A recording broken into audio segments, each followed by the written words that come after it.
seminar was invented about 300 years ago of how you get a group of people to share ideas effectively.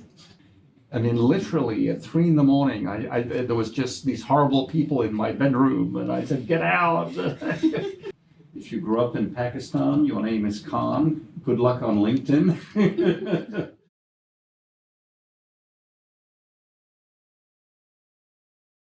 Okay, so this is the first time Tina and I have taught a class together. So we're learning by doing, as they say. We have not taken any training or done any practice sessions. Well, we did one. But I'm quite serious. The idea is you get your money's worth. So whatever you end up working on this semester has to be focused on the next steps of what you're trying to do, and we feed in anything we can be helpful on. So, Tina. Good evening, everybody. It's a great honor to have the opportunity to work with Dr. Lina and everybody here. And we're going to start a brand new journey on emergence and publishing, the experimental publishing. These two join together and makes a good combination because the world is ever changing, and what we want to bring to the world and what the emergence change means to us is really important. One of the things that Tina and I have been reading about is the neuroscience of attention. It turns out there have been studies in criminal courts where they have a jury of 12 people, and they've monitored and measured how long each person is paying attention to the lawyer speaking. And every person is a little bit different. Typically it's 15 minutes, and then their mind starts wandering.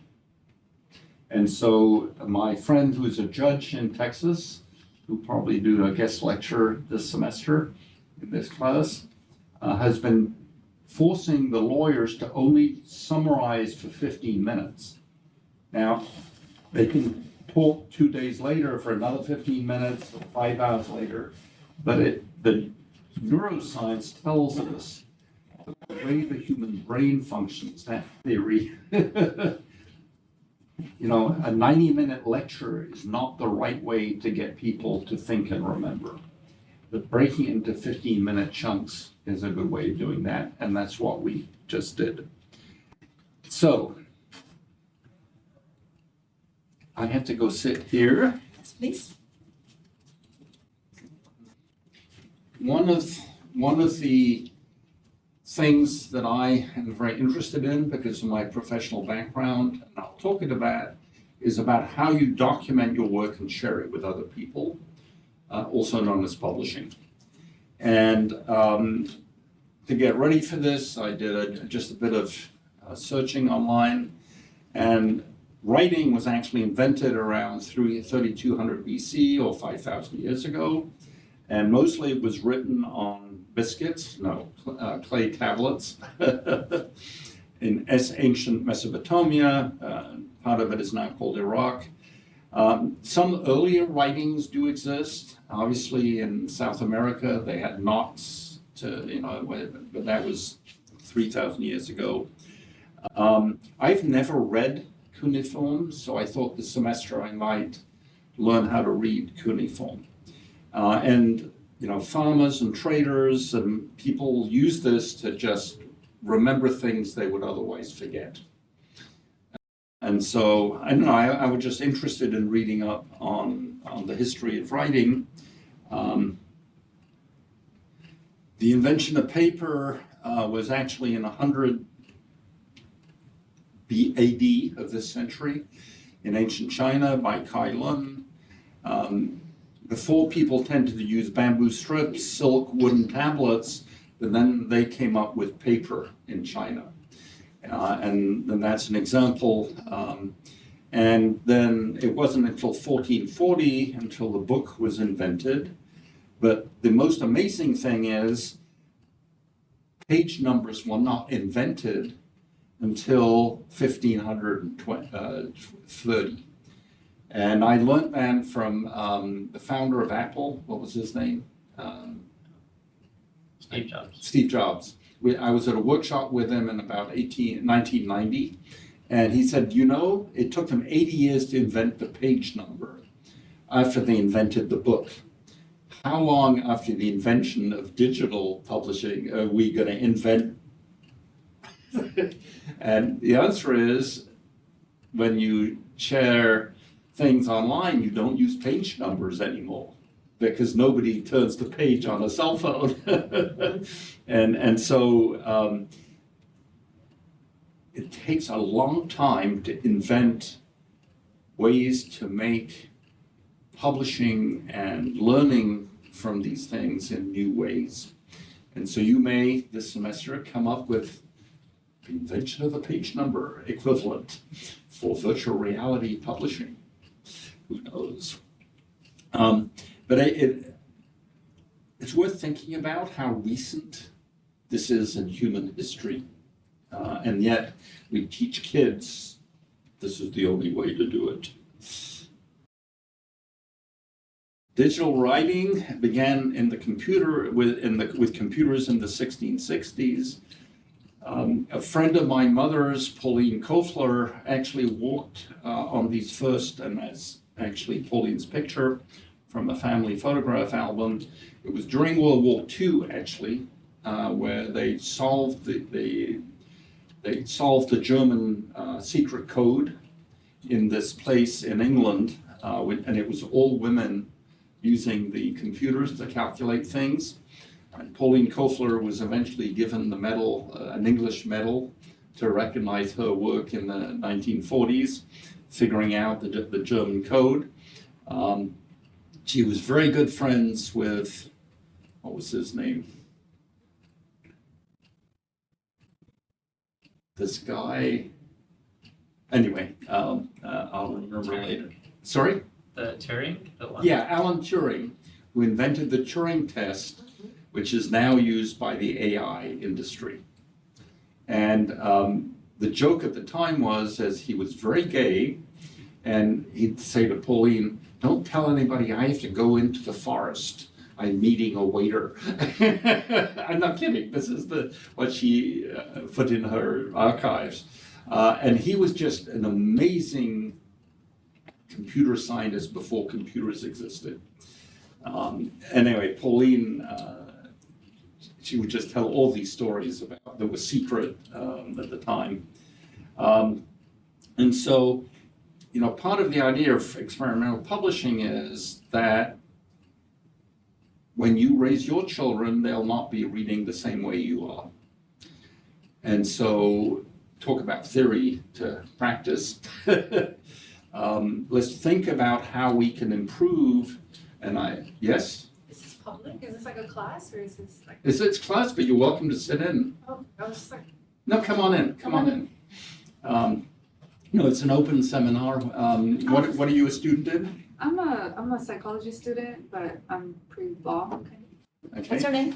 Kieran. Kieran. Welcome. This is Dr. Tina Kin, who's teaching this seminar. I'm Roger Plina. This is Belinda Amate. This is Dante Fiasco. No, Dante. Dante. What's your surname? Hingastro. HIN-GASTO. Okay. And this is Flavia. Souza. Anyway, so the seminar is a combination of experimental publishing, which is what we're talking about right now, but also the detection of emerging phenomena that we should think about before they happen. And so you can sit in and leave whenever you want. So I was just talking about how the publishing industry has changed every century for the last 5,000 years. And so it's not going to stabilize. And so that's okay. Publishing experiments today, I'd like to mention a colleague of mine, John Ippolito, is the University of Maine. He set up a publishing system called the Pool. Now, in academic journals, you submit a journal and it's a yes-no system. Either they publish it or they don't. In the Pool, you throw the article into the pool, and then you get a bunch of people to evaluate it and score it as to its accuracy, interest, and then it rises in the pool. But some things at the bottom of the pool get negative reviews for 20 years, and then suddenly it becomes really interesting and pertinent. So there you get into emergence, something which sounds irrelevant might become crucial during a pandemic. I can think of too many examples of things that people said, oh, that would be a good idea, but anyway. Social media. One of the students in our lab is from Ghana. Do you know him? Collins Mwangi? No. He's a EP student, and he's writing a automated translation engine he's going to practice on you. So the idea is that with this recording, he will translate it automatically into any language of anyone in the room. So there you just, on your cell phone, say, translate it to something, and it's the complication is that just as we were talking, Portuguese and Brazilian Portuguese are not the same. French in Brittany and French in the south of France are not the same. And so you need regional structuration of translation, which most translations engines don't do yet. Jeff Price, his lab is down on the ground floor as a professor in virtual reality. He's now got a multi-million-dollar grant to create virtual reality simulations to train Federal Aircraft Authority controllers, right? So there are all these unnecessary plane crashes. So it's kind of like a simulated game of planes landing and taking off from an airport. And then the game is you have to keep the planes from hitting each other or running out of fuel or running off the end of the runway. And he just but he also, a year ago, filmed this whole building, and there's now a virtual reality simulation of this building. So this semester, they're going to be filming this room and putting it into virtual reality. Maybe there can be some avatars that look like you. But the question is, we know how to publish in many ways, but how do you publish in virtual reality? Nobody's going to take their cell phone into virtual reality. Nobody's going to watch a TV monitor. Maybe we have to reinvent oral cultures. Because before the invention of writing, people did remember things. You paid people to remember things. They were called griots in some cultures. They went from village to village, remembering things and then telling the next village about it. And so in virtual reality, we're going to have to reinvent oral cultures and teach people how to remember without using their cell phone or reading a book. It's called the memory palace in neuroscience, where a lot of people, to remember something, associate a memory with a place or a person or whatever. The picture here is by a Brazilian artist, Eduardo Koch, who lives in Chicago at the moment. But and this is his artwork, he took a gene of a living thing, and he modified the gene to put a message into it. So the publishing was by modifying the gene. And so 1 billion years from now, someone will find that gene and read that sequence of letters and figure out what Eduardo Koch was saying in 1995. And I forget what he called this. Anyway, he did these amazing exhibitions where he published something by modifying a genetic structure, Eduardo Koch. Wonderful guy, I've not been in touch. Andrew Scott, obviously 3D printing is now a way of publishing, and we have a lot of examples here. Am I out of my 10 minutes yet? No, you're good. So, you said you were a biology student? Psychology. Psychology, okay. So I've gotten very interested in what people are calling augmented thinking. So how do you think better than by yourself? So I've been reading up on the neuroscience of thinking. So publishing is documenting and sharing your conclusions with other people. Now, you may be right or wrong, but with electronic publishing, you can take it take it down and put up a better version later, iterative publishing. And what I've realized is we've augmented our thinking through a variety of means. Touch. So what's a walking stick? Well, before you step on something, you can see if the floor is sticky or gooey because your eye might not tell you, but your touch will tell you that it's slippery. Braille, obviously, for blind people, that's less interesting, but it makes you think about maybe in virtual reality for publishing, you should use the sense of touch more. Sight, obviously, microscopes and telescopes. Dante, the cookbook manifesto. So Dante, last semester, changed my thinking forever. Explain what you did. Right, so I've gone to. My assignment was to write a manifesto about what you believe in and want the world to do. Right, and basically I was just saying that I gave the title of Nothing Culinary is Objective, which was essentially just saying you don't always have to follow recipes to a T. I went to both French and Italian culinary school, and so I have cooked a lot to recipes, but as I continue cooking myself and following my passions in the culinary arts, I found myself following recipes less and less, or at least kind of just freestyling based on how the ingredients are different. Because there's a lot of different factors that recipes don't account for, like, the same How old the cheese, food the is. same ingredients, the age of the food, all of these different things, the heat of your pan, the heat of the oven, right? There's a lot of things that are not factored for, so I thought it was important to talk about the importance of analyzing, like when you're cooking, or at least knowing about all these different things that can happen that can change how you cook. So unlike the Marxist manifesto of whatever his name was, Karl Marx, it's don't do what you're told to do exactly.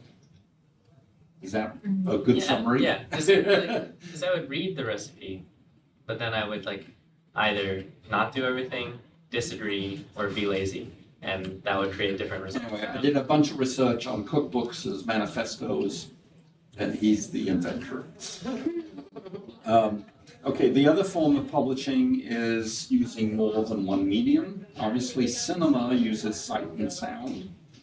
One of the artists that works in this lab and is going to be coming back is in Morocco right now. His name is Eric Fulbright, and he makes art using the sense of smell. And when I talked to him this morning, he was on a bus in the Atlas Mountains in Morocco, collecting different flowers to make perfume from. And he said, it's amazing the variety of smells you get from the same flowers, depending which hillside they bloomed on. Do any of you have synesthesia? That's when one sense triggers another sense. And some people, all babies have synesthesia before they separate sound and sight. Some people keep synesthesia into adulthood. I've only had it twice. Once I was driving on the freeway in Dallas, and I saw in the parking lot this huge dog attacking a man and growling at it. And I looked out the window, and suddenly I heard a dog growling on my back seat. And I turned around and there was nothing there.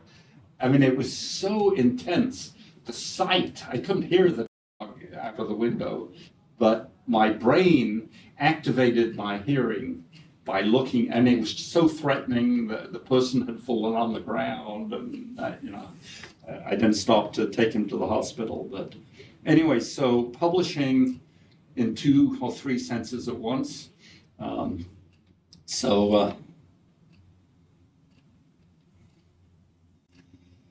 Okay, so Tina and I are part of a team working, as she'll tell you, about the science of anticipating emergent phenomena before they happen, like the pandemic. We could have been ready, but no, we were stupid. Science didn't work. And so one of the things we've developed is some AI software called Fred the Heretic. It's named after a professor in the school, Fred Turner, who's 80 years old. And the database of the AI only has everything he's ever written down over his whole life since he was a teenager, 65 years. So the database, and then you just say to Fred the Heretic, write about something in the style of Fred Turner, and this is conclusion. AI scribed what it sees in us, a mobile twist of trust and fuss. Publishing shifts, redefines the quill, yet in its shadow we linger still, for though it's the machine that pens the law, the human spirit beats at its core. So that was experimental publishing written by Fred the Heretic AI software. And what I have discovered, I'm techno-skeptic. I hate gadgets and AI and the latest blah, blah. But what I've discovered in the last 6 weeks is you can enter into a dialogue with AI software, and then you can feed it back in, and then you can make images out of it. And so it really has made me think differently. So it's not made me intelligent, but I think, well, anyway, you'll get to this semester. We're going to ask you to use this software to generate things from what you're thinking about at the moment. And it would be as easy as taking each of your career development plans. If I meet you 10 years from now, what might you be doing? And we load that up into the AI software and see what it comes up with. I'm lecturing. Good. Go. Okay, so just to conclude, for 40 years, I was the editor of this publication. I think you've seen it. You've seen it, right? You've seen it. You haven't seen it. You've seen it. It's called the Leonardo Publications, and it documents the work of artists using science and technology in their work. We've published the work of about 15,000 people over the history of this journal. And I stepped down last year, and I'm now working on other things. But we did a lot of experimental publishing over those 40 years. I've been blogging all my life since the beginning of the internet. Now, almost none of those blogs are still available. So as you know, digital archaeology is now an emerging profession, and Balsamo in our school is a leader in the field. How do you find things written in 1991 on the internet? Good luck. The Internet Archive has a few things, but not everything. We've set up a lot of discussion lists. One that I'd like to involve Flavia in is called Red Cat Store, the network of Ciencia, Ars, Tecnologia in the South. And we have about 800 people all over Latin and South America, PhD students, a lot of them. I'll connect you. We did set up an Indian coffee one, Lassie Art Science something, but it's inactive right now. And then my Google Scholar, I've published 950 articles during my career, and I have 13,000 citations to them. So at least 13,000 people have written what I wrote. No, don't worry about it, don't worry. I'm not into numerology. But when you have to write your annual report in this university, you have to give them how many articles you wrote, how much money you raised, how many paper. It's not how good your ideas were, they just want the numbers. Okay, so this is where, and I apologize, this discussion is being recorded, and the camera focuses on the person who's saying something. we're going to record the whole session, and then another student is going to edit it into chunks. And at the end of the semester, we'll have a 3-hour film of what came up in this seminar. And we'll publish it online. Our publishing platform is called Creative Disturbance. And interdisciplinary, global, collaborative, thematic. One of the students is working on the translation engine at the moment. So part of the experimental publishing part of this is we're going to be recording every session, and then someone is going to edit it. And so anything you say will be available at least for 25 years online. I'll pick a number. Okay, so questions, discussion. I know that was a little bit more than 10 minutes. That's cool. Very cool content. We like. Well, Flavia sort of made the point, which is we do need a structure, a thinking structure for the actions we take. And I forget what was your version of that? No, I don't really have a version. I just have a trouble to connect what we're doing and what people are writing about and Thinking about theory. Yes, because I think that everything always changing too fast, and sometimes it's really hard to stop to look for those changes and make something really theoretical about. I think that sometimes really we have a lot of patterns to follow to think about things, and this is where I always struggling. I think that we do things differently, and we don't have time to think about it. And Well, Tina, I think, would agree with you, right? Definitely. So just explain again your work at America One Bank. My work is use what the vendors provided us to do our work and learn how to do the work according to their instructions. But that limits our freedom of creation. You have to follow their process and procedures. And then when you do customization, then you want to create things differently. You're limited. That's The normal. PhD she did in this room was called Applying Metaphor Theory to Data Visualization. So that's a wonderful example of what you're talking about. Who thought metaphor theory is the theory on data analytics? Go ahead. My study used the most ancient theory from Aristotle all the way to the contemporary metaphor theories, and also combine cultural events and cultural elements like Chinese metaphor theories, and applying them. They are all applicable when we design logos and data analytics, visuals, dashboards, and these are really, really helpful. Those are behind the scenes of the tooling we develop for data analytics. A lot of times we have tons of data, information is there, but people do not know how to interpret them. And then the visualization, it really makes sense to bring the stories up to the front. But how do you let people map what the real essence of the data with the results, the analysis? Or can you show the same data with two different metaphors and notice something different? Exactly. So an example would be a graph uses the metaphor life as a journey, 0 to 100, up and down.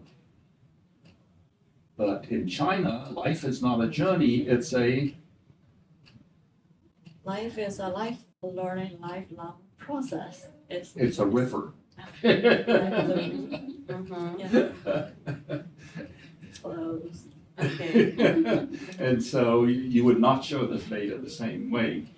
But it really makes you think. That picture came from Tina's other professor. What is it?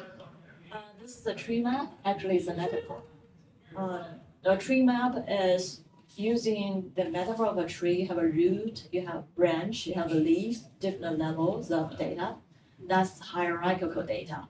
Using that metaphor, you design a tree map that's called a rectangular box. It's like a pie chart, but in rectangular shape. And the different colors represent a different level of depth.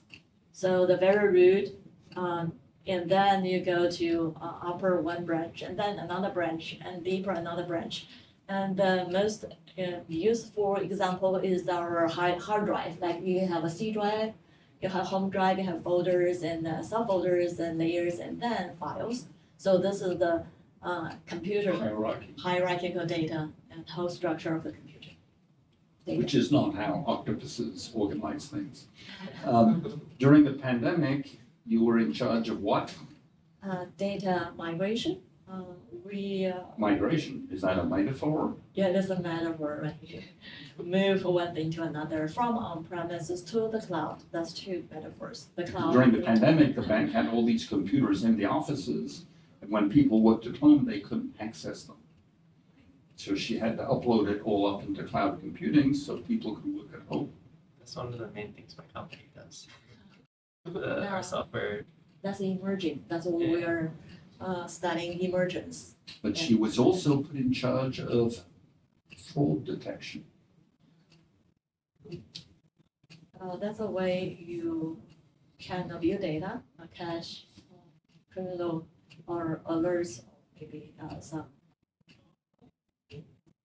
red flags by seeing data differently. And you have patterns, and then you use that visual metaphor to display here. This is an alert, this is a flag, a red flag.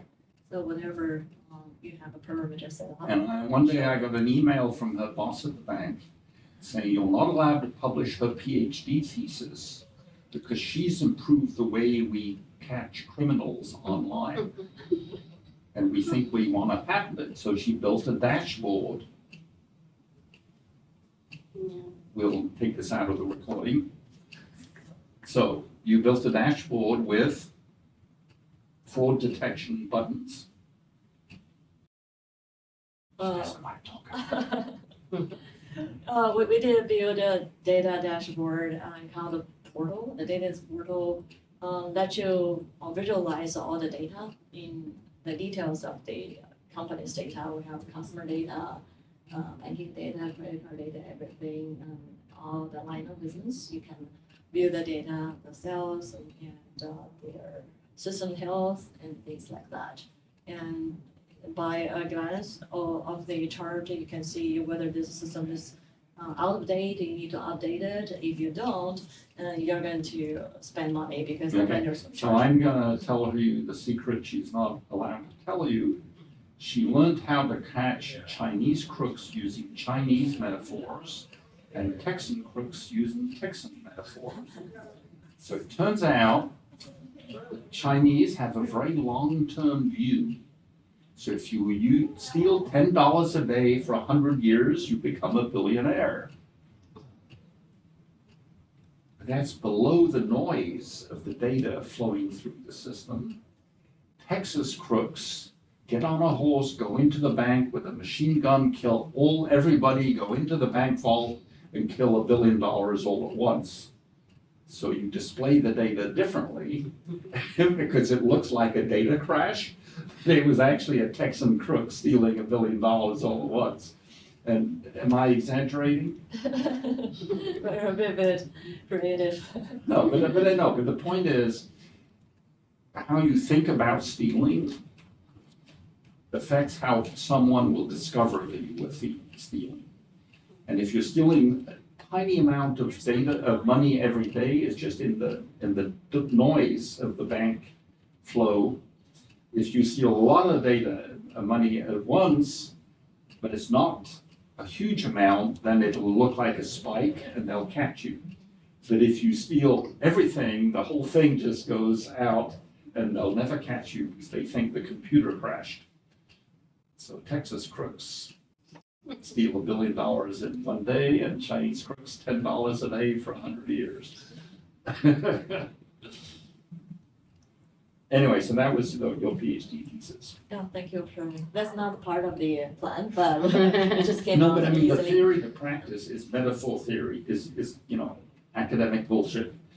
But you can use it in very practical things in different ways. That's exactly what the course is about. And what I love about ATAC, all these programs combine theories to the real world, Mhm. tell you what to do. But in the real world, I found out there are two kind of people. One is very technical, the other is very creative, and these two don't always work together.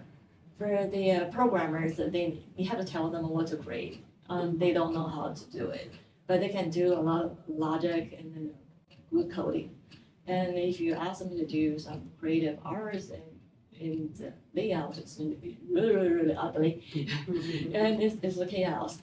But on the other hand, folks who are very expressive and creative, they don't know much about newer technology, emergence technology. So that really also a gap there. But for us, students from ATAC, we have both. Yes. And deep inside the theory, that's really still helpful.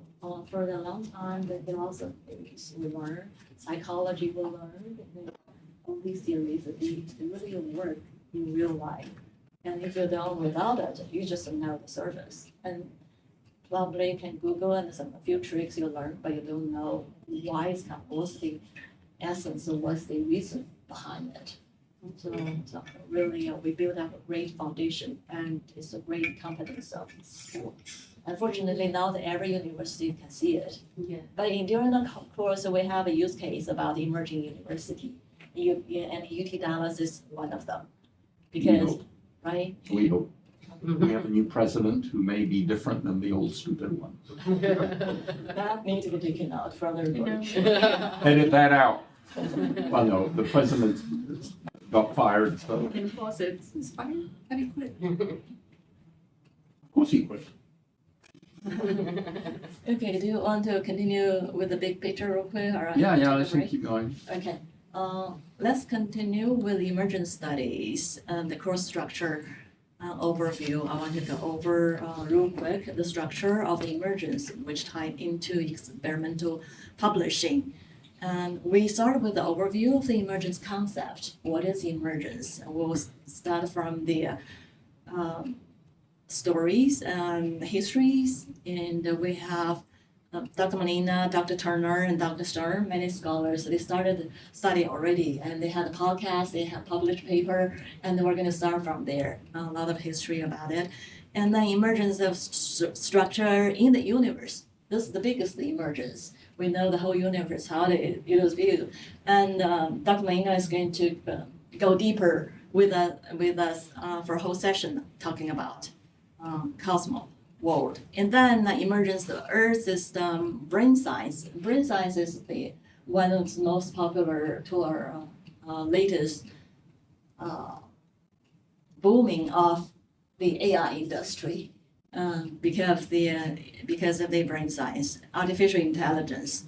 And then the emergence of technology, that's what we mentioned a little bit earlier about the data technology, about other technical emergence we want to know, because almost all industry, all business, school, academic, research institutes, they were all involved in technology.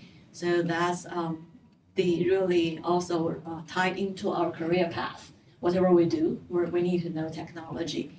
And emerging communication, that's Flavius' specialty, emerging communication and media. That's what we need to learn, what's new there in the market and what newer form modes of publishing.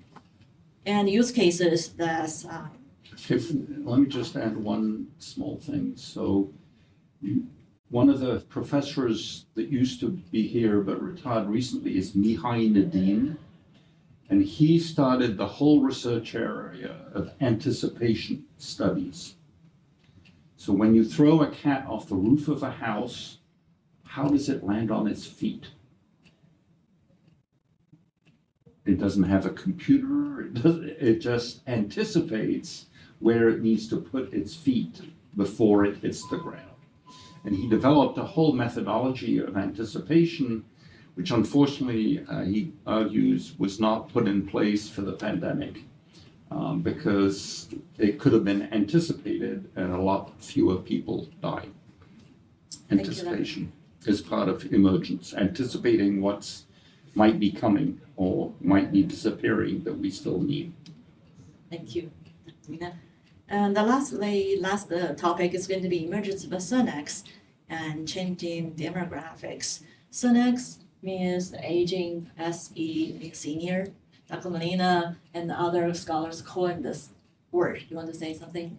Senex? Well, one of the things, and I'm not looking at anyone in particular, one of the things that's happening in this university is the growing number of middle-aged students that are over 25. But the university is stupid and still teaches them as if they were teenagers. I have a vice president of a company who's an undergraduate student. She's 50 years old, decided to come back to university after a boring career in her company. On Thursday, I'm meeting with George Morgan, who's 60 years old. He worked for decades, and he's come back to do a PhD in his 60s. And so something is going on with the growing number of older students than what it used to be 50 years ago, where undergraduates started at 18 to 22, and then graduate students 22 to 28. Now you are suddenly getting 40-year-olds, 50-year-olds, 60-year-old students coming into the university, and maybe we need to teach differently. And we can anticipate that, pick a number of 50 years from now, the demographics of this campus will be very different. Thank you for bringing that up. And also opportunity the Senex has brought to us because the people are longevity changed and people are living longer, and the elderly, they live longer after they retire. And a lot of industries have been booming, and that really brought a lot of opportunities for us. Health care, for example, robotic assistance for the elderly. Now in China, many people are looking forward to have a robotic rather than have a nanny, have like a nurse at home. They do household chores for you, and they are good companions, for example. And those are our job opportunities too for young people. Is this already a technology that exists, like functioning Yeah. house robot? Right. Some Really? of them already been having it. In China, yeah. In China, and then the governments really have been promoting it, and it's going to be very affordable in the very recent years, I think, future. And discovering the emerging fields is one of our goals for this lecture, the seminar. And emerging fields, we can talk about different fields, and you can categorize them in different ways. And this is the way the group of scholars came up with cosmological emergence. There are many ways of dividing emergence as subcategories depending on the metaphor you want to use. Yeah. To quote someone. Thank you.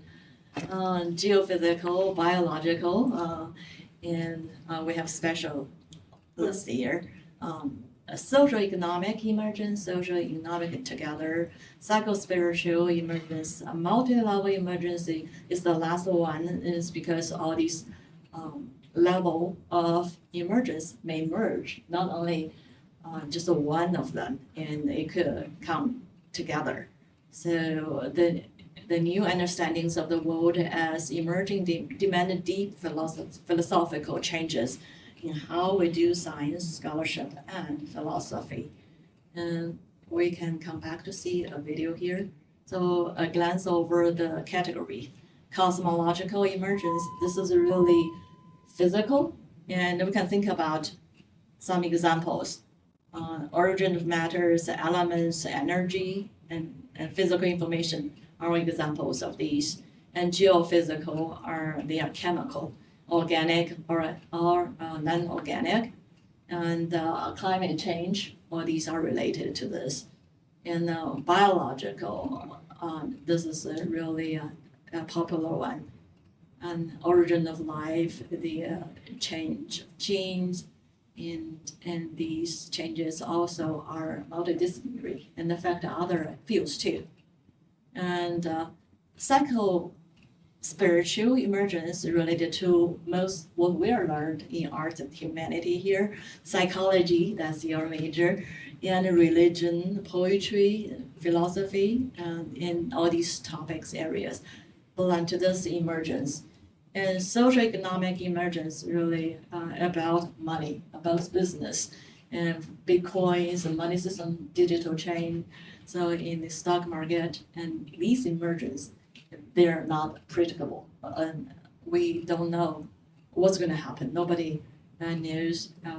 There's no single factors can be identified. There's always multi-factors involved in this.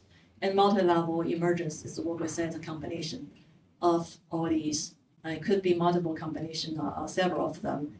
For example, city it involves a lot of things. Okay, so one of the things that I would like to put in your mind is this is a totally arbitrary way of subdividing things that are happening or not happening. So there may be other ways of subdividing the phenomenon of emergence. And I want to insist, emergence can be something that is growing with time, that is shrinking with time, or something that for no good reason is not changing with time. So stability is an emergent property also. And so that, this way of dividing things up, there may be other ways of doing it. Vegetables, proteins, what would be the cookbook categories of emergence. Concepts in science and philosophy. Go ahead. Okay, just to summarize with The taxonomy of emergence. At its core, emergence describes how complex systems and patterns arise out of a multiplicity of relatively simple interactions. Let's begin our journey at the grandest scale with cosmological emergence. Here, we explore the birth of the universe, where matter and energy first formed, giving rise to stars, planets, and galaxies. Shifting our gaze to geophysical emergence, we delve into the Earth's geological history. You did it. This level examines the formation of inorganic and organic compounds, the evolution of climate, and the incredible processes that shaped our planet over billions of years. Next, we arrive at biological emergence, a story of life itself. From the first spark of life to the vast diversity of species we see today, this level encompasses biological evolution, the development of ecosystems, and the intricate dance of speciation and natural selection. Moving into the realm of socioeconomic emergence, we explore the emergent properties of human societies and other social animals. Here, the principles of game theory, trade, and technology come into play, illustrating how societies form, adapt, and evolve. Our journey continues into the psycho-spiritual emergence, where we encounter the domains of psychology, art, and philosophy. This level is about the emergence of language, the quest for meaning, and the profound questions of ethics and aesthetics. Finally, we weave these threads together in multi-level emergence. From cities that embody systems of biological, socioeconomic, and psycho-spiritual levels, to the fundamental properties of emergence such as thresholds and feedback, we see how interconnected these layers truly are. In understanding emergence, we unravel the complexity of the universe and our place within it. As we continue to explore these principles, we not only grasp the nature of time and transformation, but also prepare ourselves for the future waves of emergence yet to come. Thank you for joining us on this enlightening journey through the diverse and interconnected levels of emergence. We hope it inspires a deeper curiosity and appreciation for the complex systems that shape our world.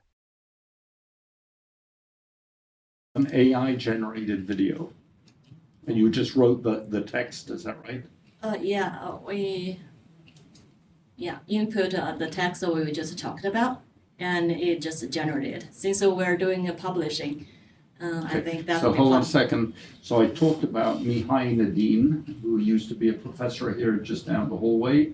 He now lives off campus. He's retired, but he just published a book last year, which is very relevant to this course, and I'll be sharing it with you. So, Bill, could you play that the video that you showed before? The one that you showed the video of Mihai's. Yeah, let me go there. Just play that. Yeah, just watch that. Oh, okay. I mean, I thought you clicked on it'll pop. it. It showed up earlier. This Okay. one. Okay, go ahead. I think there's no sound, but go ahead.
Anyway, I just bought the book and will share it with you. It's a little bit propaganda-is, but I'm interested to see what specific things he says about how we build anticipation into emergence theory. Thank you. That's great. Okay, so. And our semester is about discovering emerging fields and build future-ready skills. And together with Dr. Molina and me, a couple of experts are going to join us, including Dr. Turner. We mentioned that he wrote about 28 books, and he was the founder professors who built the arts and technology humanity that college. Actually, he is a genius, and he will come on the next lecture to teach us the theory, which is the important, very fundamental portion of our course. And also Dr. Stern is going to talk about geology, geoscience. And Dr. Paul Fishwick, and he's the one who built Fred Herdick.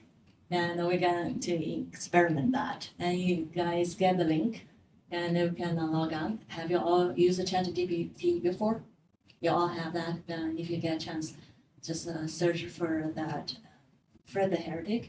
And there are a few prompts there, and we can. But it only writes poems. Yeah, only writes poems. Yeah.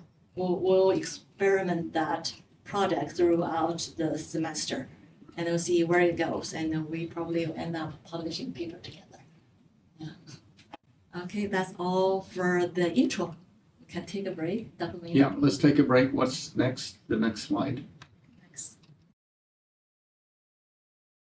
We're going to talk more about emergent studies, in depth, a little in depth. Okay, when are we going to do the presentations of the three people? Maybe we should do that right after the break. Yeah, we can do that. For the presentation for the self-intro, The three students, yeah. I think Glenda Uploaded some slides. uploaded some stuff, and I put I mine don't. up on the box. You have? Okay. Okay. Great. So we'll find And it. we'll Did you do load that. anything up? Or No, I don't. you can do it next week. Okay. Okay. No, the idea is at the beginning of the semester, you do a 5-minute self-presentation, and you do it again at the end of the semester and redesign it. And then you can compare yourself before and after the seminar. Good. Okay, I need to go to the bathrooms. Let's have a break. Okay. Thank you. How many minutes? Dr. Lena, how many minutes do we have? 10 or 15? For the break? Uh-huh. 5-10 minutes, whatever. Okay, let's do I'm 10 gonna- minutes. I'm gonna catch up on email after I go to the It's 8:20. Let's come back at 8:30. Yeah. 8:31. Yeah, good. Thank you. And there is cold drinks in. And Belinda's the one who uploaded something. Would you like You to wanna come go over sit to over there and present it? But seriously, this will be recorded. You get to watch it later after it's been edited. And then come over?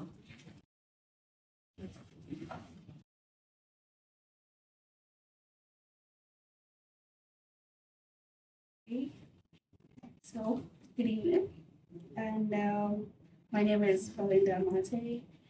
Second year PhD student, and I kind of have the moments of change and realization because I feel like growing up, you kind of experience certain things, and so at some point in time, you realize, okay, this is what I want to do, and then you start a journey for it. So I named the moments of change and realization.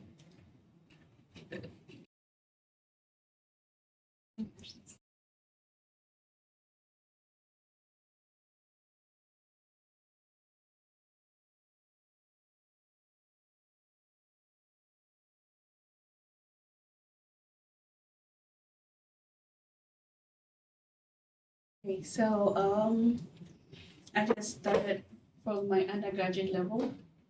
So before undergraduate, I studied general arts, which talks more about humanities, and I developed an interest in talking, communicating, trying to advocate, and all sort of stuff. So that is how come I ended up in Ghana Institute of Journalism, and it's Ghana's first and best journalism school or communication school, university. So that is where I had my bachelor's in communication studies, majored in journalism. So here I said, I realized that communication was a powerful tool for development, and sometimes communicating to people is not just about just talking to them, but trying to get them to understand what you're saying to them. So that was the focus here. And right after my bachelor's in communication studies, I interned in Ghana's broadcasting corporation. That is the only broadcasting corporation in Ghana. We have other media outlets, but when it comes to anything government, that is the GBC. And so I interned there, I reported there, I had a whole lot of production going on during my internship, and I loved it. After my internship, I went on, though there are certain things I did which will come in my later slides, I went on to do my graduate studies, still in the same university, Ghana Institute of Journalism, and I did development communication. Like I said previously, I want to work with the United Nations And so I thought that going into a development communication would be the best way, because most of the communication in these program is geared towards development. And so I can major in my women part of it and then come up with strategies to aid in whatever thing I wanted to solve or advocate for. So I got an understanding of communications role in development. I realized the importance of research in understanding the communication phenomenon. I developed an expertise in analyzing and implementing communication strategies, and I developed the role of technology and communication. Like, I just loved everything about communication right there. I mean, so far as it's about development, I'm interested in it. So these are some of the few works I've completed. So I wrote a poem, Dawn to Dusk, and I specialized that when I was way back in my senior high, and it was about marriage, because that period in time I realized that people put pressure on women for them to get married, and when the woman doesn't do much, the marriage breaks up, and it's like she's the one at fault. So my poem was basically about that. Women are always excited about marriage, and at the end of the day, they are the one who kind of suffers the consequences. So that was what the poem was about. And I wrote a book about The Boy in the Mirror, published by Rad Communications Group. It was back then in the university, and it was also basically about still women empowerment, but it was like, when you look in the mirror, who do you see? We only see men as the powerful ones, as the one who have to earn the money, as all the kind of good things. So that was what the book was about. And then I went on an edutainment project, more like an education entertainment project. So the project is meant to entertain you, but at the same time educate you. And the title was Better Safe Than Sorry. It was a movie. So it was to educate people on contraception, because you see, I told you I like everything about development. So there was a northern part of Ghana, there was this community that the girls were just getting pregnant and not going to school, and we wanted them to get into school and become somebody. So if you can't abstain, then what do? We educate them about contraceptive so they can do that, just so they can keep going to school. So that was what the project was about. So we got them to watch there was a live performance, so you watched it, they learned from it, we kind of talked to them, and then we picked it up from there. And then I wrote a thesis about the media and alcohol consumption amongst young adults. That was basically about advertisements, because of my media and communication background. I felt like the youth were taking too much alcohol, and that is because they are seeing the celebrities in the advertisement drinking, they are seeing their age limits in those things. So yes, the thesis was about that. And my second thesis was about the use and impact of community radio in community development. So back in Ghana, we had community radios, and most of these people living in the communities rely on these radios for their information more than any other media outlet. So I wanted to kind of examine and analyze the impact of these community radios to the community, and if they were really serving the purpose, or people were just donating and they were just doing anything. So that was the reason for this thesis. So this was in here, UTD, in Professor Andrew Scott's class as part of the works completed using AI. So my gross interest currently in AI was from Professor Andrew Scott's class, because he loves AI, and he thought it in a way that kind of resonated with me. So these are some of the images we generated, and this is me, but in an Afro-futuristic way, and this is some of the things we did. And then this is Professor Andrew Scott as a female. I can recognize him. Yeah. he really loved this. Yeah, so I tried to create an avatar using Professor Andrew Scott. Photograph. And then, yeah, and then this is what we got. And I kind of tried to use my feminine background, trying to create an African woman. And then we did this. Let's see, how do I play this?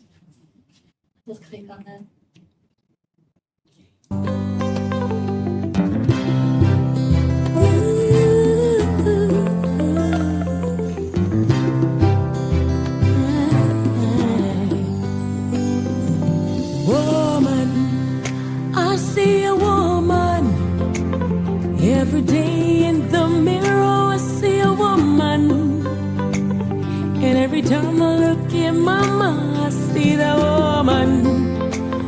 wonderful woman, an African woman, mother of nature.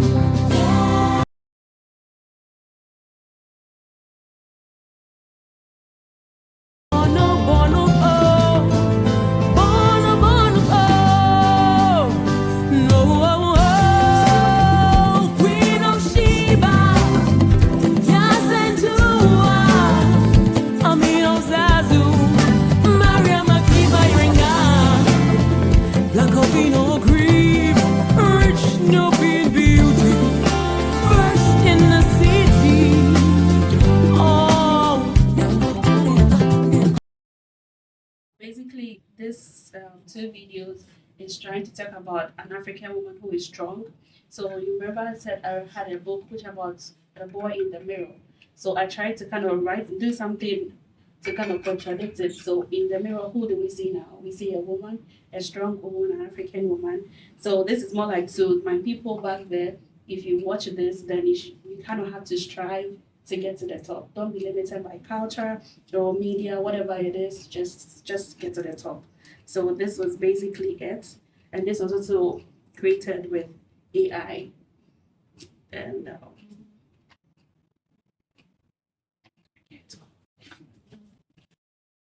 That's the end. Is that, you have another slide? I think so. Okay, so the next one, I think most of us have already seen this, which is about the Tech Women Gather project I did here in Professor Malina's class last semester. I showed it to him, and I don't know if I need to show it again. Yeah. It's quite long though. Okay.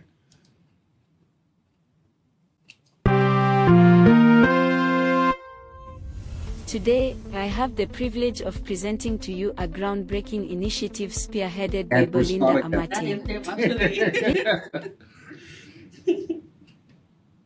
Okay,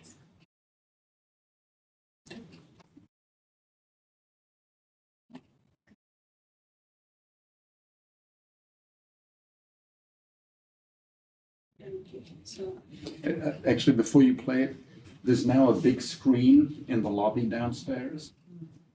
And David Budd is looking for things to project on it, so you might want to talk to David. We can discuss with him. okay. So the idea is to play it on the screen. It has a little bit of sound, but a lot of students sit on those things studying and working, Yeah. and I think it's a great way. It's like community radio.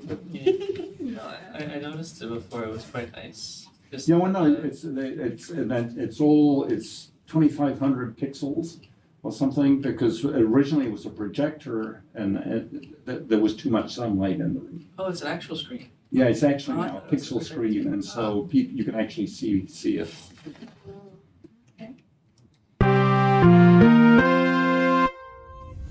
Today, I have the privilege of presenting to you a groundbreaking initiative spearheaded by Belinda Amate. This project, titled Tech Women Ghana, Empowering Women in Technology, is set to revolutionize the landscape of Ghana's tech industry by addressing the critical issue of gender disparity. Belinda aims to create a robust ecosystem that nurtures and empowers Ghanaian women in technology.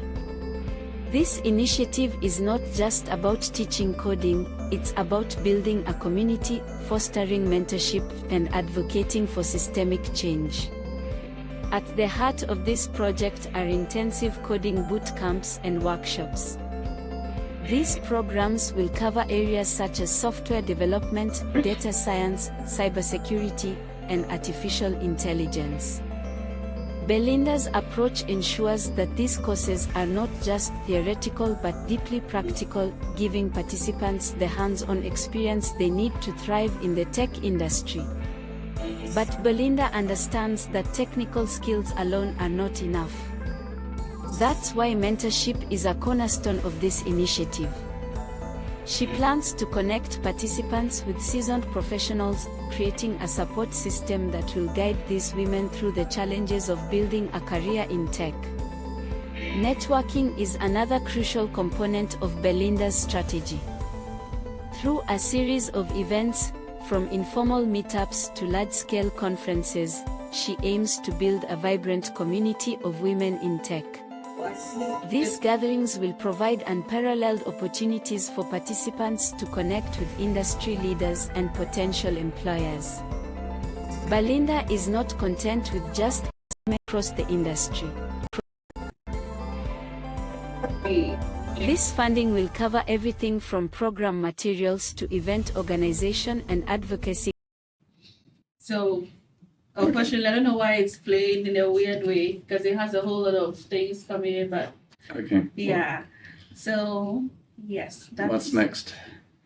I think we are almost there. And then this happens to be some of the conferences I attended. This is 2 conferences I did both last semester, and one of them was in Lubbock, Texas Tech University, and it was about coding inequality behind the screen, and it's about the movie Internship, and it's also just about how women in tech are kind of portrayed in movies. And then the second one is the 9th International Conference on Communications and Media Studies, and that one was in Argentina. And then kind of seeing Professor Molina, he helped me out with my registration and all that. He was a great support to my letters, like a whole lot. So I did that also on Ex Machina, and it's about your Chinese robots giving care to the people and all that. So I was looking at how they are actually using the female robots to do that and not the male robots. So that's what this movie is about, yes. So basically, those are the 2 conferences I did. And yeah, my current stage is here, trying to engage in interdisciplinary discussions and collaborations with fellow researchers. I'm hoping to collaborate with people on anything development. And yeah, my research project is basically examining the relationship between technology and gender studies with a primary focus on media, culture, and how participation of women are affected by it. Anybody want to give a little bit of feedback?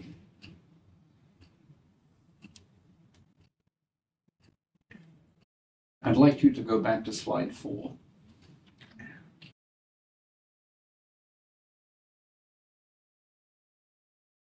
So what could you complete this semester that would be the next step towards your PhD? So that gives you a 3-month time frame, like last semester. And I just had a stupid idea. So whether we like it or not, certainly UT Dallas and in American society and all over the world, AI is being used by more and more people every day and every year. So what would be the contraceptive against overuse of AI? I have no idea. You just made me think about it. Because just like with sex, it can destroy your life, and then you end up not being able to finish your degree or do the profession you want to get. So what would be the contraceptive against overuse of AI? And then thesis 1 is alcohol consumption. And I hate to tell you, but every night when I go home, I use Fred the Heretic AI software to write a few poems. Am I addicted? I have a glass of wine and I write an AI-generated poem. No, you just made me think about AI. We need contraceptives against the overuse of AI, and we need media.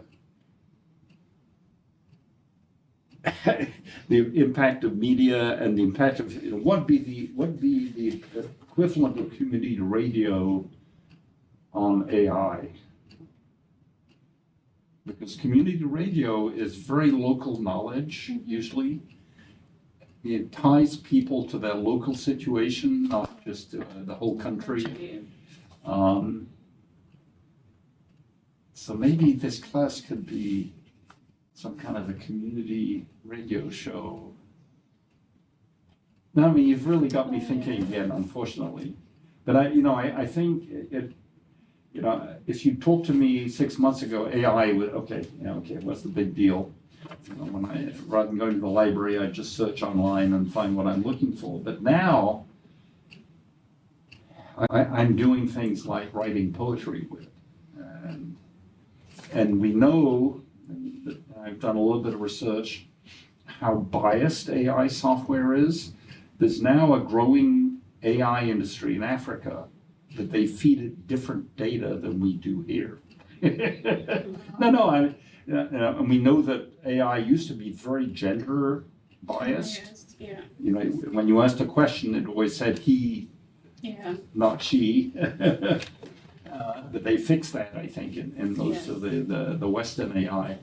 But I mean, I think we underestimate the implicit biases of AI and the need for contraceptives. Yes. So I think this plays into your anticipation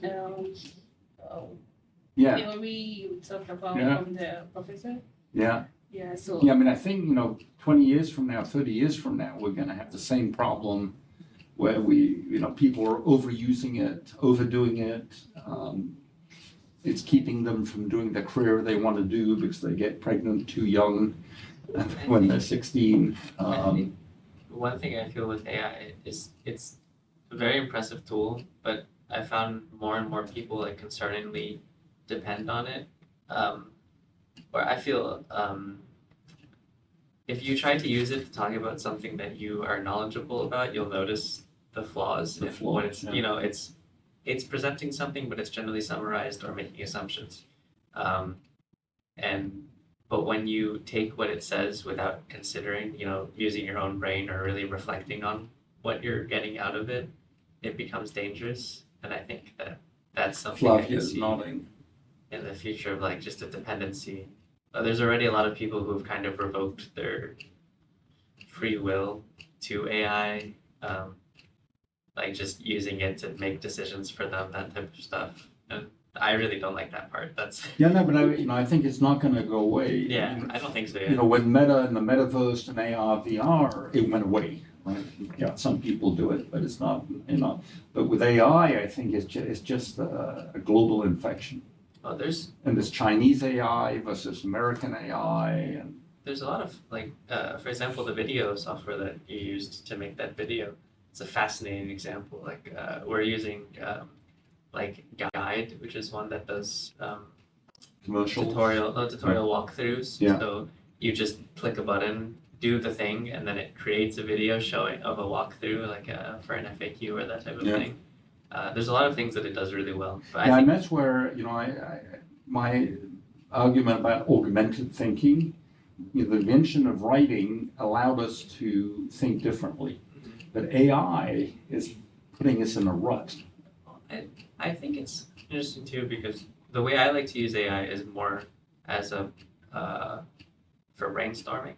So instead of having it write me an essay, Solution. will discourse with it because it being a data set of all of the information that is about, it has much more ability to search for things. So in a how do you wide spectrum. connect with Belinda's presentation?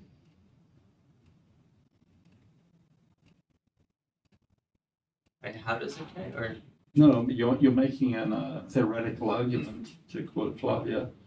How does it apply to her concern about women in STEM fields? I think it's again kind of something that people are actively making the decision to like, maybe not fully actively, but they're hindering their future prospects. So the same way that like women are not kind of aren't educated sexually and then get pregnant and kind of stifle their career opportunities. Maybe the overuse of AI is stifling your opportunities to in a field like creative. No, I was thinking about your question, what is the contraceptive for AI? I think thinking is something important. If you learn how to think, you're probably gonna understand better how AI works and how this can beneficiate you. But I have to admit that it's a shortcut for something like produce a video or a poem or something like that you take a long time to produce before, or you don't even thinking about it because I don't have time to edit a video and put everything together. I think AI as a place to put things together, and this make a powerful tool for information, and this is how maybe this can be a powerful tool for women and for wherever we can, because information can be organized in a different way, and then you can be able to change something with information. Like the accessibility, Yes, right? Where exactly. if one of the big things was that a lot of women didn't have access to the same like education to arrive at the same Yeah. technical skills, now they can catch up by Yeah, access could be something bigger because you have access in a lot of situations, but artificial intelligence can guide you or put it together. I don't know. Just brainstorming. Tina, you want to react to Belinda's presentation? I'm very impressed. Oh, thank you. You accomplished a lot. Thank you. I truly appreciate that the color, the visuals, and you put together. I see a lot of efforts you put there. Thank you. Very professional and applied what you learned from AI class. That's really a good use of your knowledge, and you combine your background, your effort before you published books, and you volunteered a lot of works, and you went to conference. Those are wonderful works. I actually like them, and I think when you present, you can also be very proud. No, but Because- how might you work with her this semester on what? Yeah, for the emerging topic, I want to work with you on your passion. We can exchange ideas using the emergence fields, which ones you like to pursue. AI is one thing I know you want to use. Okay, how about the Very emergence of passionate women in STEM fields? Right, that's another field, emergence, but it's already a traditional topic. Yeah. But how we find new meanings in the emergence fields for women in tech, women in STEM, and the young women especially, how do we help them from when they were younger, and then when they grow up and the different ages, and we can help them. Okay. Yeah. We can do Continue that. learning, Yeah. those are good fields to think Yeah, about. we can, yeah. I love it. Okay, so you'll present next week? Okay. Before we go to the next thing, we don't have very much time left. There's one thing I'd like to do, which I think I told you about. Over this winter break, I developed my first career development plan. And I'd like to share it with you. This is private and confidential, but it's a story, not a cookbook, but so I have one for each of you.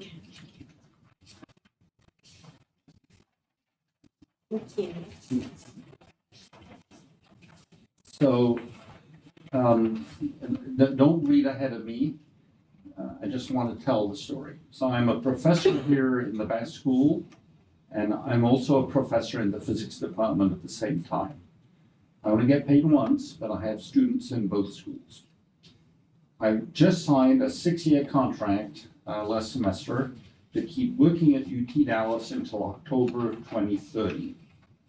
And it's the first time in my life, it's like when you start a PhD, you have a 6-year perspective. I'm suddenly thinking about, this is a second PhD.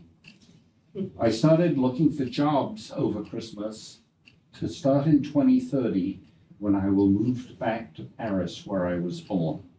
We still have a small family house in Paris where you're all welcome to stay if you ever go to Paris. And I started contacting companies and saying, I'm looking for a job in 2030. And they all replied to me. Because everybody else is looking for a job next week. No, but it was sort of interesting. So I was thinking about what I might do in 6 years, and they were thinking about what they might need in 6 years. I guess that's sort of anticipation of emergence. One company said, oh, send me your resume and your work plan. We hire people for our advisory committee on 6-year periods. We'll put you in the queue. So I might get a job in 2030. And multiple jobs. But it's like when you're doing a PhD, you don't really start job hunting till the last year. And then the other thing that I wrote down is I've worked on many things since I was in graduate school in 1972, but I'd like to work on worthwhile areas where I haven't done much before. And so this is where this Off-Center for Emergent Studies that we're working with the other faculty member comes in. I'm an astronomer, so I want to notice things that are happening that would be worth spending time on. And I just want to insist, and Tina will get to one of them or two of them if we have time, that sometimes things that don't change are worth paying attention to. And so I have a typo here, apply methods of convergence research to small problems that can be solved. A lot of people are too ambitious. Getting an equal number of women in STEM fields as men is too ambitious, but getting a trend is maybe reasonable. I'm very interested in working with people over 80-year-olds and people under 20 at the same time, which you can now do online, which was impossible to do 50 years ago. Yeah, you like grandparents, but I mean, you saw them once a year or whatever.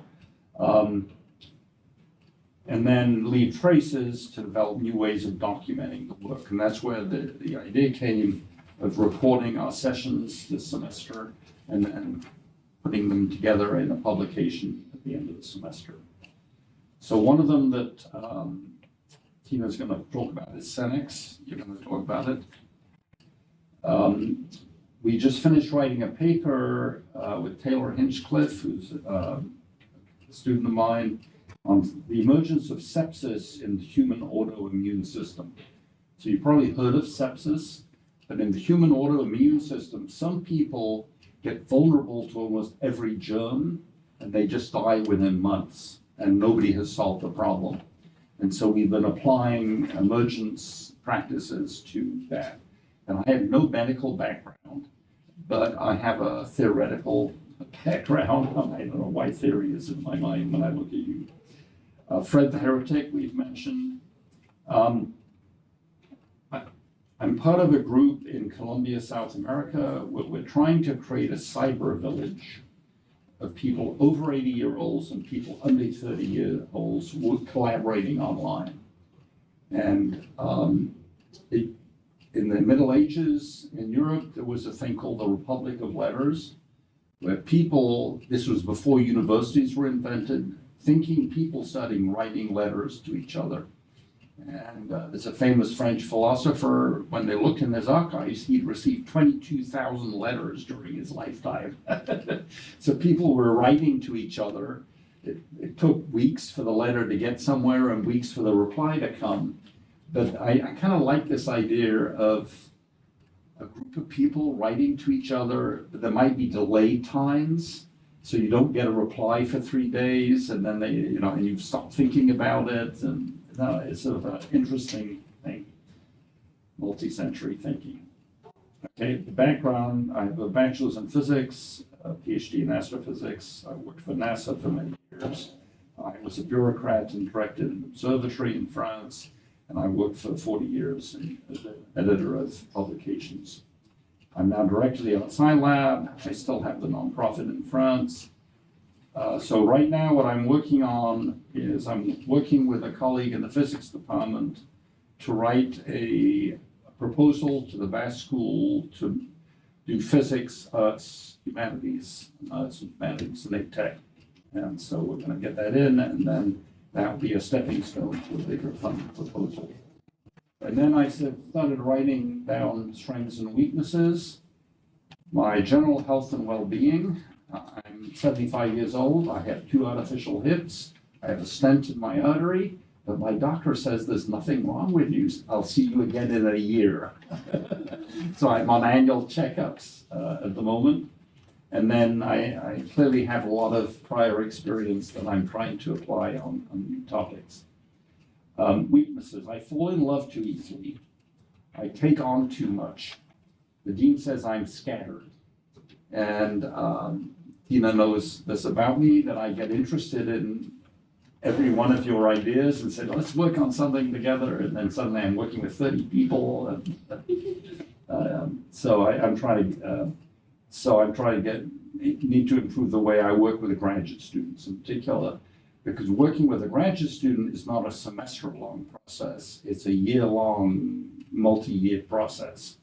And I just find I'm too semester-oriented with graduate students. That's the wrong way to do things.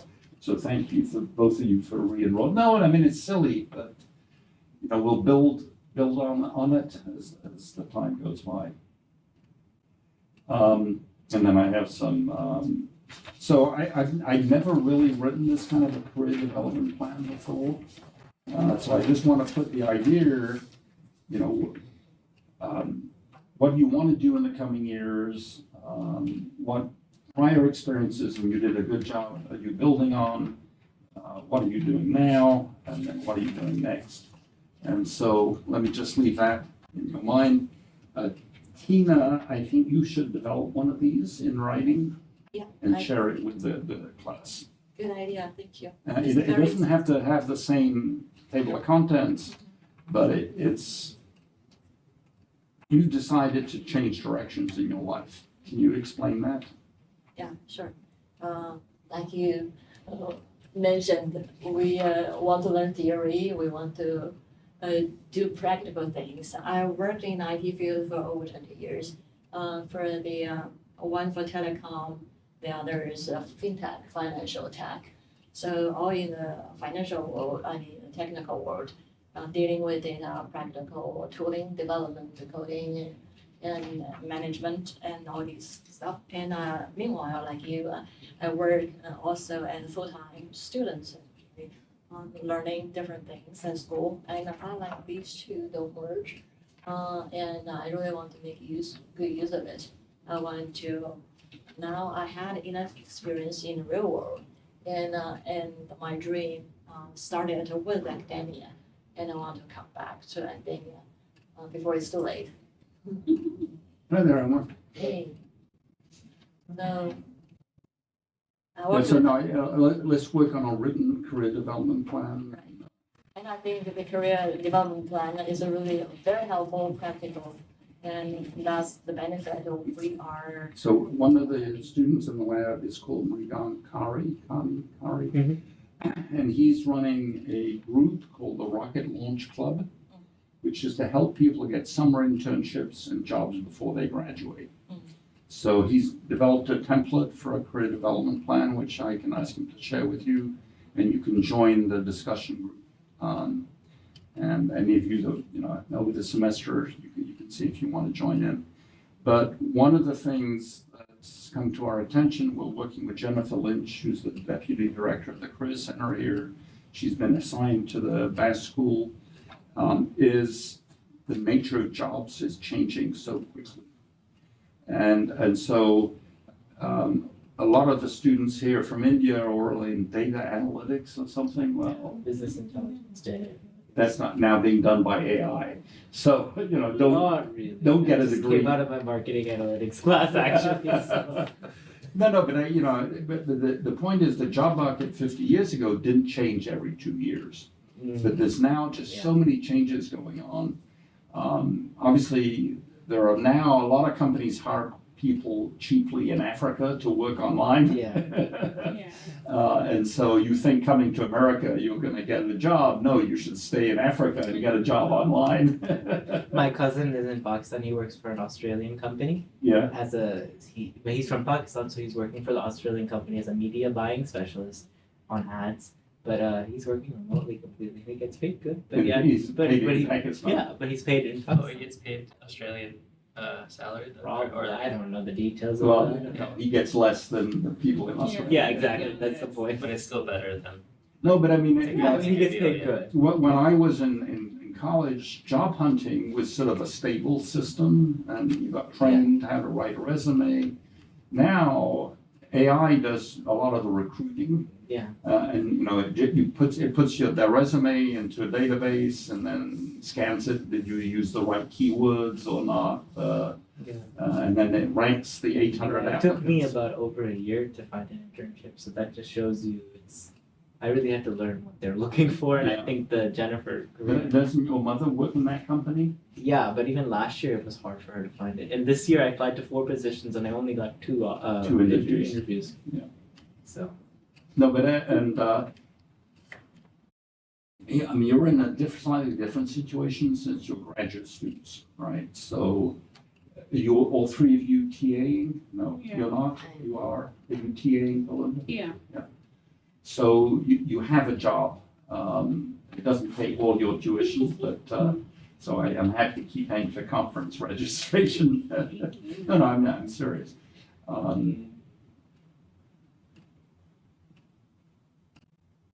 Is there 4 students in this class? Where's the No, we have 3. One of them, it turned out the evening commute was problematic, so. No, but it's wonderful. They're getting their money's worth out of the tuition, so we're going to be spending a lot of individual time feeding into their individual dreams. Okay. In 3 sentences or less, what is your individual dream? 3 sentences. Yeah. To empower women, to educate more girl children to go into STEM stuff. Okay, that's great. To be with the United Dante? Dream's kind of boring. It's just to live a comfortable and fulfilling life with my family. No. Hey, no, put it in writing. I think my dream is learn as much as I can.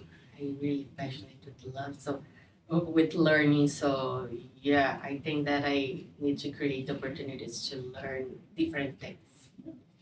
The way she phrased it, Flavia, a little bit earlier, was she's been doing so many practical things all her life.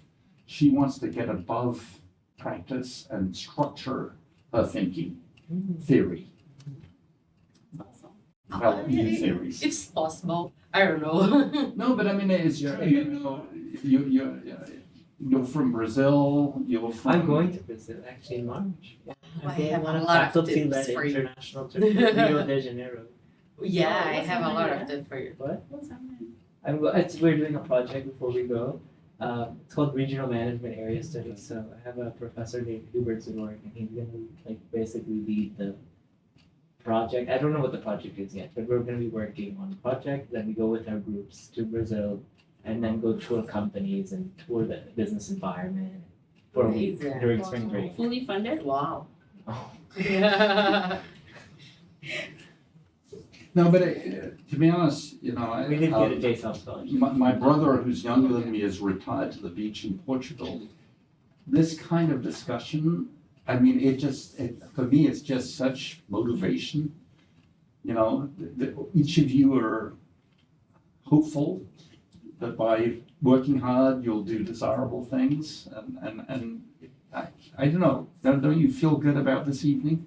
Yeah, excellent. It's a great discussion. Oh, no, and. My goal is to retire as the CEO of an airline. It's a good dream. Before you're It's a 50. fair. Change. So we have maybe 20 more minutes left. Tina, what would you like to do with the last 20 minutes? I think Dante, you have something Yeah, loaded. Do you want Yeah. to go over? Sure. Okay. Should be in my box folder. Well, in your box folder, do you Yeah. want to? Like, Yeah. Well, I put it in the folder for the Oh, class. for the class. We met in here. What? Who brought the cheese? I don't know. I have no We idea. met in here.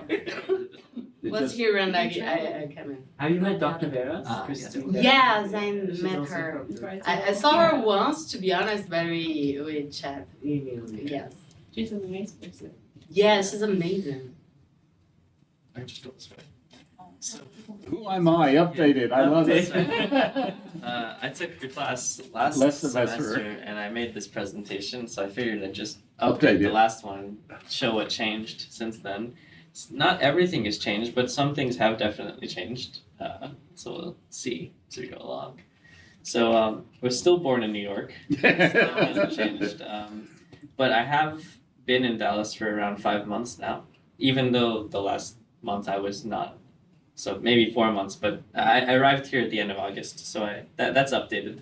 I also added that I'm possibly moving to India after I graduate. Because If I get married, then your girlfriend's in India right yeah, that might. It's very up in the air, but now. Okay. visa things, whatever. It's hard for her to get into the U.S. Okay, let's not It's go a there. possibility. Yeah. Not tonight. Academics, yeah, nothing changed there. I just said I'm slightly Less fresh. in the ATEC master's course. Yeah, I think that's definitely the one that's been most consistent. Work experience, we just moved the words around a little bit of my title because it turned out that I actually my title was slightly wrong before, but since then I have become what I was saying that I was before. So that's been pretty cool. So I'm officially the marketing operations manager for my company. Ready, but you work online. Yeah, fully online. 8 hours a day. Yeah, just like a normal 9 to 5 EST time. Where is the company headquartered? It's based in New York, but it's all digital. So we have a physical address, but I think it's P.O. Box. How many people is it? We're around 35, 40 people. Yeah. So I we're mean, there's an example of how the job market has changed. I mean, this is a company that has a postal address, but everybody is working online. It's interesting because they started as a physical company and then transitioned to full digital, where they realized that it was no longer necessary. Yeah, Everyone I've moved heard to that different from a lot of places. business owners. They're like, an office expense is an unnecessary expense for us. Why don't we just work online? Well, but our new president just has issued an executive order asking all civil servants to work in the office, which is the opposite way of thinking. Yeah. I find that you need a bit of both. Yeah. And so I'm happy to work with you online, but if you're willing to waste one evening a week, I think you end up doing things that are very difficult to do online. Yeah. You can never replace the in-person experience. Never. Yeah, but it's hard to get specific about it. So, and with AI, you can do things online that I think that, this is where my anxiety about AI comes in. Interests and hobbies have definitely grown a little bit. I did find, I think, my main focus of last semester was on my cooking and my cooking manifesto, the cookbook, and I'm loving pursuing that. So I definitely. We might share the cookbook with everybody that he wrote. Because I do a lot of cooking, but I should write a manifesto in the form of a cookbook. I've written several manifestos that I shared with the seminar last semester. But the key thing he explained at the beginning of the seminar, which was what was the key thing in his manifesto? Never follow all the rules in the cookbook to the letter. He's a wonderful listener. No, but I mean, isn't that sort of the? But you phrased it differently, which was Like the title one, or yeah, the nothing culinary is objective. Is objective. Nothing culinary is objective. Different people like different tastes, so you have to put more pepper in for some people and less pepper in for some people. So I definitely want to pursue that more. I had initially set out with it. Oh, is that you in the picture? Yeah, on the right. Oh my God. 2017. 2016. You look a lot wiser than you did then. It's been a while. And so you're actually working on a cookbook? Yeah, well, so I wanted to originally write the full cookbook. Then it was, after trying, it was very, very ambitious. So then I decided at the end to create the framework for a blog. So my plan at the start of this semester is to actually create the blog, because now I I basically want to create the framework That to would be allow a great experimental publishing. to allow for me to also consistently work at it, right? Because And modify think it and writing- evolve it. writing a cookbook from start to finish is very daunting, but cooking something and then writing a blog post about what I cooked that day, you know, extrapolating some information. Okay, I think do it. Yeah. And that can be deliverable for this semester. Iterative cookbook. Yeah, it's essentially the blog format. With some of my other interests, I'm starting a martial arts school, so that's Wait, you're starting your own?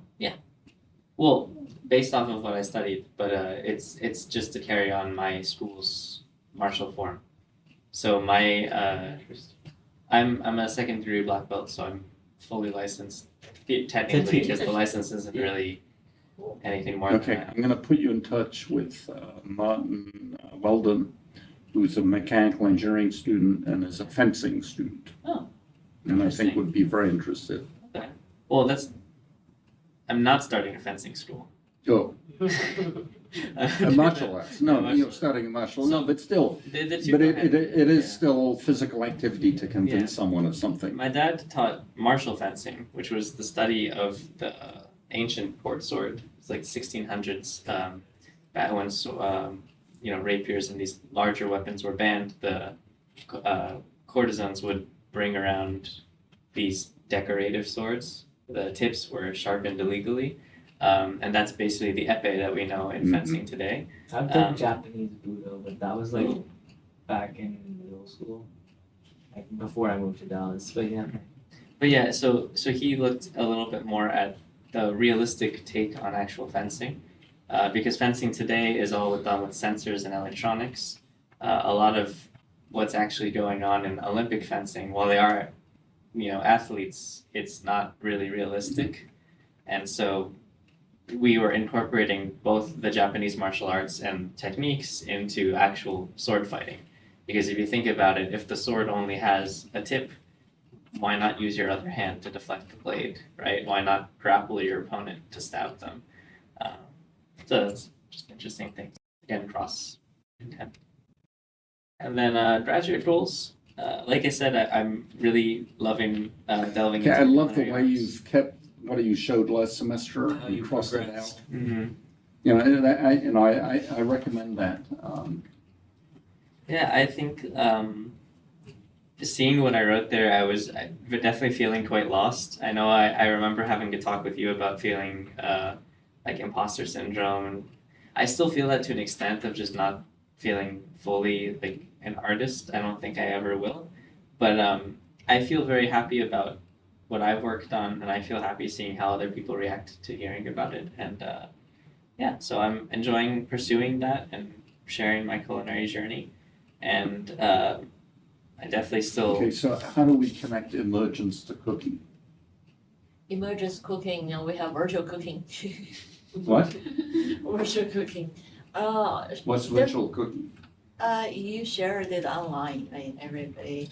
Oh, like Start looking. the Twitch streams or live The streams emergence of of cooking. the fact that now like a lot of people are making videos on how to cook things. Like Right. my aunt lives in Portland, Oregon, and she'll upload on her Facebook how to cook a certain dish, and Right. like she'll get a lot of views on that. Oh, I'm really.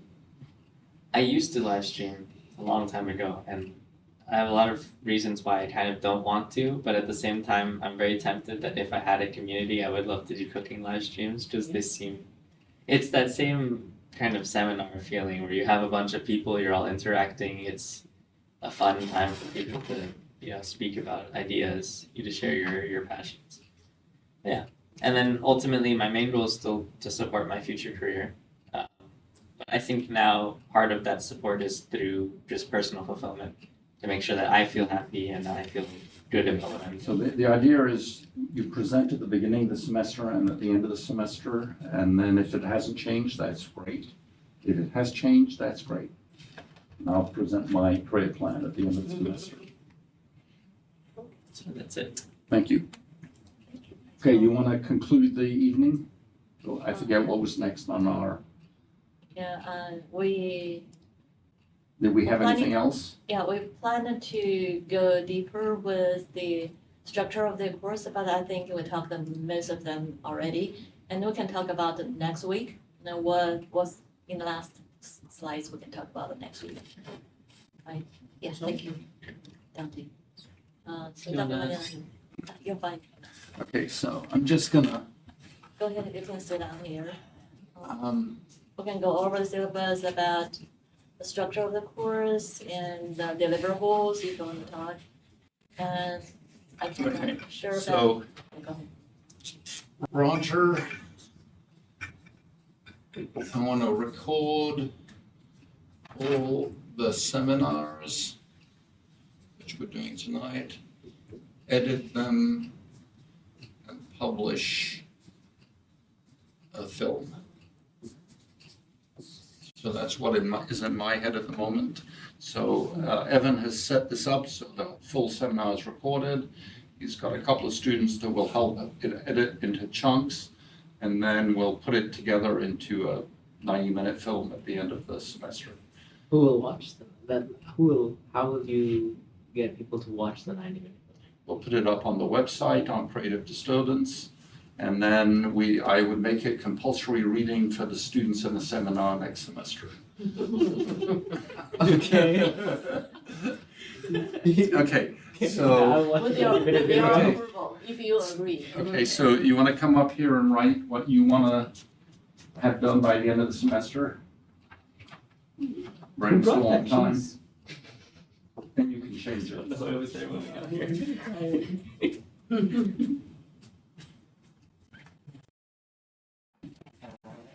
I'd say have my cooking blog publish.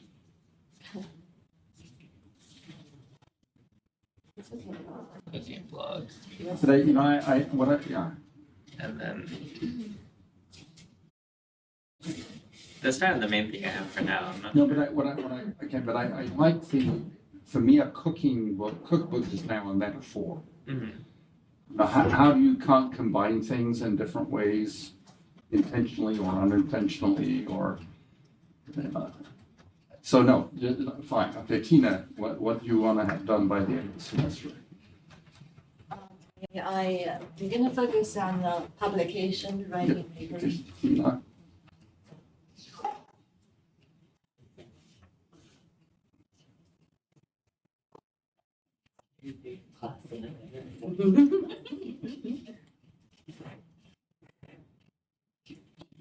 All right. Bree is almost untouched. Just take the whole thing. Do you have anything?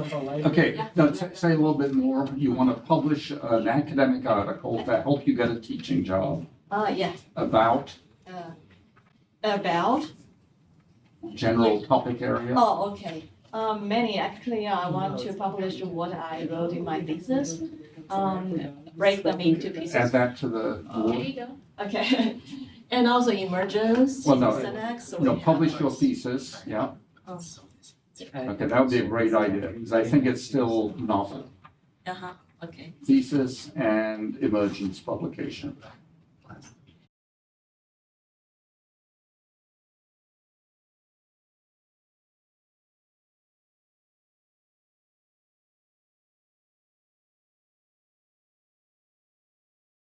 Okay, so Linda, I noticed it a few days ago. well, we need to put a battery in it. Yeah. It has a battery. Oh, no, no. Yeah, now It it's needs a burning. new battery. It He used needs a to new burn louder. battery, then he thurs Louder, yeah. There's no on and off. Are on it, your it just purrs relentlessly. presentations. when you stroke him. Oh. It's been purring the whole time. Has it? Yeah. Yeah, just softer. I think they're I used to be on the advisory committee for the American Toy Association, and they gave me free toys every time I went to Oh, that. Is this that's one of them? yours? Yeah. Okay, didn't know. It's very cute. See, look, Okay, they- so Belinda, Does it breathe? publications, I can't read my, It was last season, last. This is actually the goal publications. I don't know what, but okay. yeah. See, look at this. Well, part of your academic, I mean, you're doing a PhD, right? Yes. Yeah, so you need to write things up in final form. Yeah. So, good idea. I'm still Okay, thinking through. Flavia. More. My hand on the Do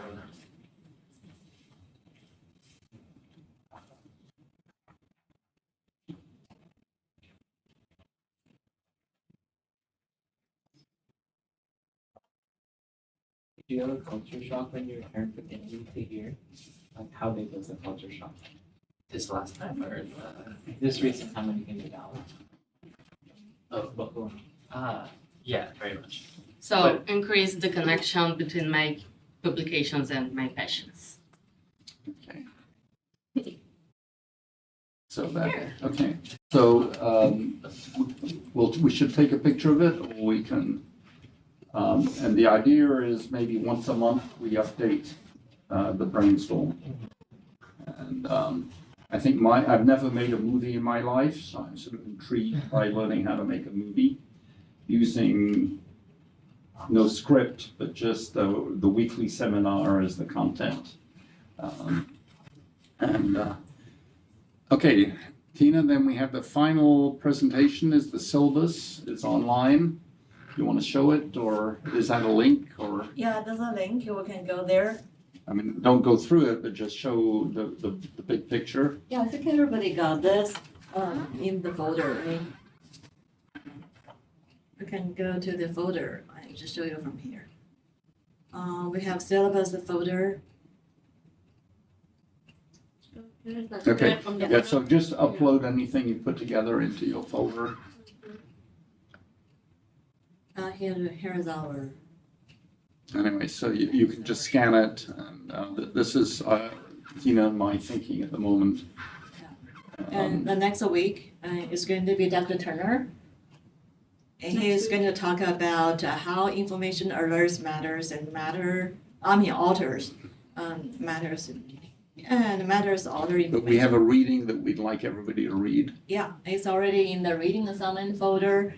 You don't have to read the whole book, just read the beginning intro and appendix and a few chapters mentioned there. Okay, so that's the syllabus isn't there, and we'll modify as the weeks go by and other topics come to our attention. Okay, what's next on we don't want to go through it in detail. Yeah. But yeah, if you could all read at least the introduction to that book. And so you have a thing called, no, but you okay, go back to the box folder. So you have a file, we have a file called readings, I think. Yeah, we have a Readings and reading assignments. here. These readings for these months, we already uploaded to this folder. Right. Oh, So one of my obsessions is to write down the words we use more than once and define what we mean by them. Curtin Patak, who was a student in a seminar in this lab, came up with the phrase DIG, Digital Iterative Glossary. Because it turns out today, different people mean different things by the same word. So marketing, et cetera, but also he discovered that words change their meaning with time. So something meant something 30 years ago, but people use the same word today and it doesn't quite mean the same thing. And so I just got very interested in writing down the words we use a lot: emergence, STEM, which was an American invention, because why did they combine science, technology, isn't engineering the same as technology? Well, and math, they wanted a word that you could pronounce, I guess, rather than STM. Well, I guess the engineering person from that company we're bringing will tell you something different. Different, okay, engineering and technology are not the same. So what else did you want to show today? I think that's it. That's all. May I show them about the March event so that they save the date The March event. that the lab is hosting? Okay, so we do a Thursday evening open Yeah, go ahead. meeting in this room, Thursdays from 4 to 6. This week, who's speaking? We have a student, a teaching assistant. She's focused on. AI. But she's a student assistant at the Bath School, and she's going to be talking about. Good question. It's in my email. But then we have another person, and he's from. God, I'm working on so many events right now. I can't think right now, but I will. I can bring it. It's in my backpack. But yeah, so we have a student assistant, and then we also have A business person. a business person coming. Is this different No, from the that's- watering hole, or is No, this it's the watering hole, but it's now It's every other Thursday, Thursday Friday. from 4 to 6. every Based other? on user. Oh, so we need to make sure they're on the announcement list. Can you give him your email addresses? Yes, I'll get the emails now. And then you'll get the,